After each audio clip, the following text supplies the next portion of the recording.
PyGMTSAR is my open source Python InSAR software. This Practicum allows us to investigate how to create InSAR phase and cross correlation products, and how to use small baseline subset SBAS analysis to define a set of interferometry pairs. But first, we need to load the required Python libraries to start PyGMTSAR. All the libraries are defined in this code blocks. After that, we can define some area of interest using external GeoJSON file or using Python code. The area of interest as shown on the Google satellite map is located in mountain area, where we expect very low correlation due to foresty areas. And we have a set of well visible cone reflectors, where one is located on the photo. While we have well-defined coordinates of the cone reflectors, we have no z coordinate, but we can add this manually following this Google map. The height is about 3 or maybe 4 meters, and we add 3 meter vertical coordinate. That's significant because changes the location for 1 or maybe 2 radar pixels. For the analysis, we select ascending Sentinel-1 orbit and just one subswath, number 2. Log directory is the directory where all log files should be located. We can remove this directory for the next run.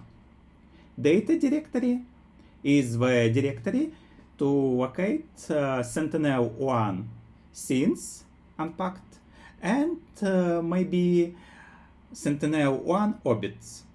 When the orbits are not presented in the directory, PyGMTSAR can download the orbits automatically. DEM file can be reused from previous runs, or we can allow PyGMTSAR to download it. Polarization allows us to select the required Sentinel-1 polarization. Sentinel-1 includes a set of different polarizations, and we need to select any one from them. For parallel or distributed computing, we use Python Dask cluster software, and it should be initialized in some ways. The simplest way to init the cluster is realized in this cell. Pay attention to this link. Dask dashboard allows us to monitor the cluster processing, to see all the running tasks and memory consumption, processor consumption, and other characteristics of the cluster. SBAS analysis is the way to define a set of interferometry pairs, which we can define as manually as using some algorithm like to SBAS. The main PyGMTSAR object is named SBAS, like SBAS analysis to define a set of interferometry pairs. There is a way to define a lot of Sentinel-1 scenes located in different directories. See this cell how to select just one directory and load all the Sentinel-1 scenes following the filters: orbit, subswath, and polarization filters.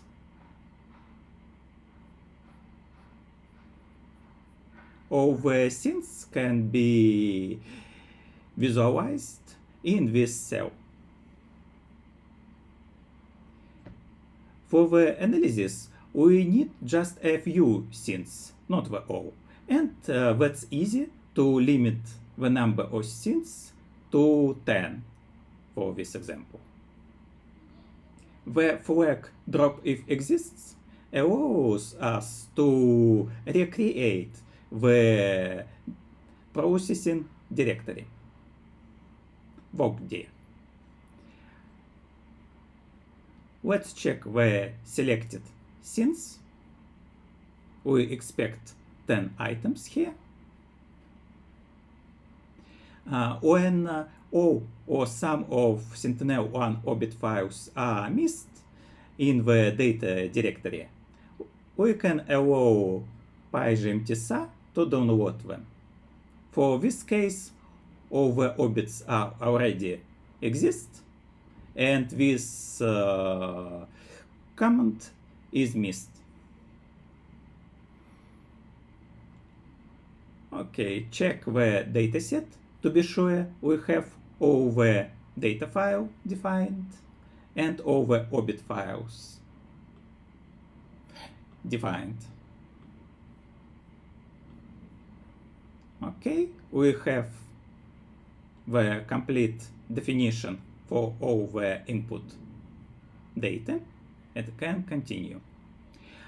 To select smaller or larger area when one Sentinel-1 scene defines, we have ability to stitch multiple sequential scenes or crop a single scene to one or more bursts. For our case, we need just one burst from the 9. It can reduce a lot the required disk space and power consumption and memory consumption. For the cropping the scenes, we can define manually a set of points in geographic coordinates, or we can use the area of interest mapped on top of the bursts. This map allows us to check the bursts. This plot is not useful for our example because it presents all 3 bursts on the same map. We have only one burst, number 2, so this map is very similar to the previous one. When we define the area of interest to crop the bursts, we can run the command to do that. Let's check the updated data. For now, the scenes are cropped and moved to the work directory. We can see this. For now, we need to download some digital elevation model. We can use our local file or allow PyGMTSAR to download SRTM DEM from internet. Don't worry about the warnings, because that's just additional information which can be helpful when we use external DEM files. This plot illustrates our points of interest on the cropped area on top of the dam. For now, we are ready to align a pair of images. To align or stack the Sentinel-1 scenes, we use the previously downloaded digital elevation model. Not all the pixels from it, but some spare pixels. Maybe 10 or 100,000 pixels from the full Sentinel-1 covered area. After that, we need to generate a digital elevation model in radar coordinates. This cell illustrates how can we use the direct and inverse geocoding tables to produce radar coordinates for the selected latitude longitude coordinates and geocode it back. See the output. The simple interferogram creation, when we don't need to have Gaussian filter to remove speckle noise. We don't need to use Goldstein filter to highlight fringes. And we even can disable topographic correction. It can be used when we check a very small area, so the digital elevation model is the same or almost same for this area, and the Earth's curvature is not significant. For the simplest illustration, we disable all the filters here. Let's check 2 points. The second one is the well-known corner reflector, stable point, and the first one is a point near to it. Let's return to the map. Okay, I mean this area. This area is stable, and we expect the best results for this point, and maybe very similar results for the previous point, first point. We can check how the processing works by some manual calculations. This cell loads Sentinel-1 data stack to select the required reference and repeat pass values. See these complex numbers for the first and second point, where second point is well-known corner reflector. This is the values. And for now, we can use very simple math to calculate the phase difference interferogram and cross-correlation product. Correlation or coherence. And this comparison allows us to check the PyGMTSAR interferogram and coherence results and manual calculation. As you can see, the results are equal. Let's pay attention.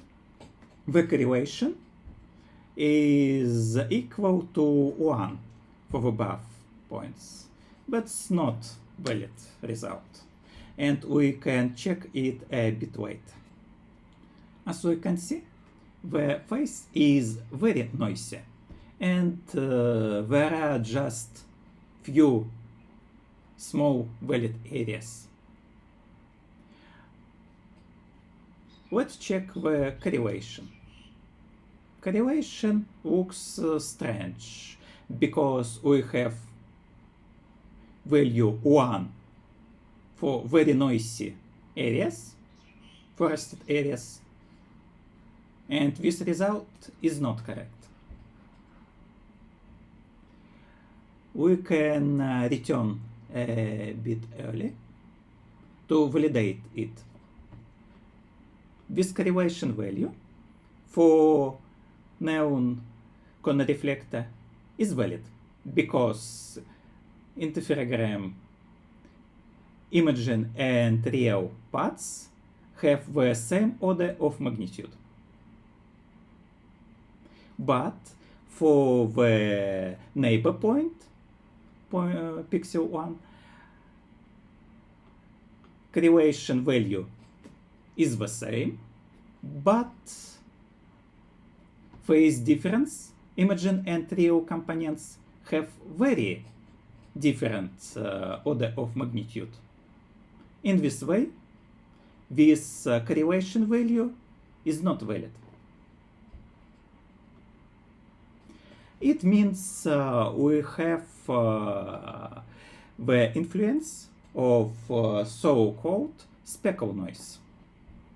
That's the problem which should be resolved later using Gaussian filter to remove the speckle noise. We see almost all the correlation values are equal to 1. Some values are equal to 0.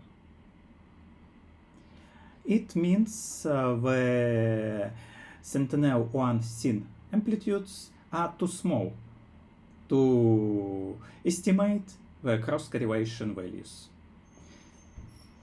While we have good enough phase picture for this place, we have no ability to estimate the correlation and so validate the phase quality for the area. On the more detailed pictures around the known corner reflector, we see better the missed correlation pixels, 4 pixels on the first plot, no missed pixels on the second, and 2 on the last. At the same time, phase plots are very noisy. That's hard to analyze this kind of phase noise. Multi-looking technique is relatively simple because it just means averaging in some area or window. Averaging all the pixels in window 30 to 30 meters for correlation and phase, we have multi-looking plots. For not filtered interferogram, we have the result very close to central point, 0. The central point between all available phase values from minus pi to plus pi. All the information about phase difference is missed on the multi-looking phase. Let's check the original phase and the result of multi-looking. This phase cannot be analyzed later because we damaged all the phase information, almost all the phase information. We still have some small, incomplete, but maybe valid patches, but the most of the information are missed here.